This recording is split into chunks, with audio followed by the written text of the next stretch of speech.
Chapter 75 गोली की आवाज़ सुन वहाँ खड़ा हर आदमी खड़ा ही रह जाता है। सब अपनी अपनी जगह चुपचाप शांति से खड़े रहते हैं।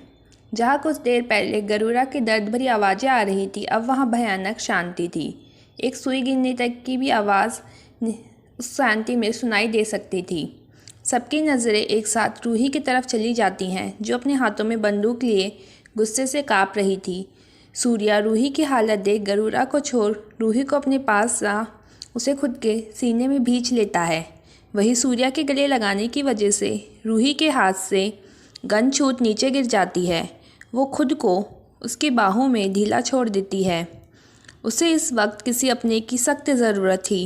रूही में एक कमज़ोरी थी, वो जब भी गुस्सा होती थी उसका दिमाग आउट ऑफ कंट्रोल हो जाता था। गुस्से में वो क्या कर देती थी उसे खुद को भी पता नहीं चलता था और उसकी बॉडी भी शिवर करने लगती थी। वही दूसरी तरफ अरी नायरू को खुद की गोद में लिए अभी भी दरवाजे के पास ही खड़ा था। नायरू की मम्मी एक तक शांति से उसे देख रही थी। दोनों एक दूसरे को ना जाने कितनी देर से बिना पलके झपकाए देखे जा रहे थे। नायरू की मम्मी को अरी कुछ जाना पहचाना लग रहा था, पर उसे याद नहीं आ रहा था कि उसने उसे कहाँ देखा था। हालांकि वो उसकी पर्सनैलिटी से काफ़ी ज़्यादा इम्प्रेस हुई थी।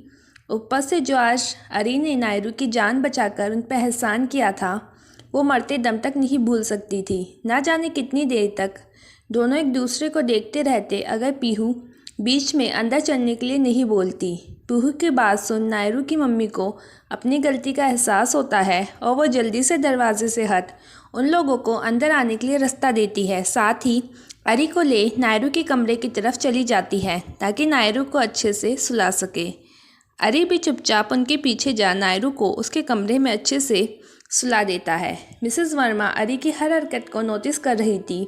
जिस तरह से अरी नायरू की केयर कर रहा था, साथ ही जितने प्यार से वो नायरू को देख रहा था, वो चीज़ उसकी आंखों में साफ साफ देखी जा सकती थी। आंखें थी तो एक माँ की ही आँख। उसकी पाक नज़रों से कोई कुछ कैसे छुप सकता है। हालांकि उन्हें थोड़ा थोड़ा शक जरूर हो रहा था, पर वो अभी इस बारे में कंफर्म नहीं थी, इसलिए वो कुछ नहीं बोलती। अरी के साथ बाहर आ जाती है। आज के लिए बस इतना ही। मुझे ज़रूर बताइएगा आपको ये पार्ट कैसा लगा अपने कमेंट्स और लाइक के ज़रिए।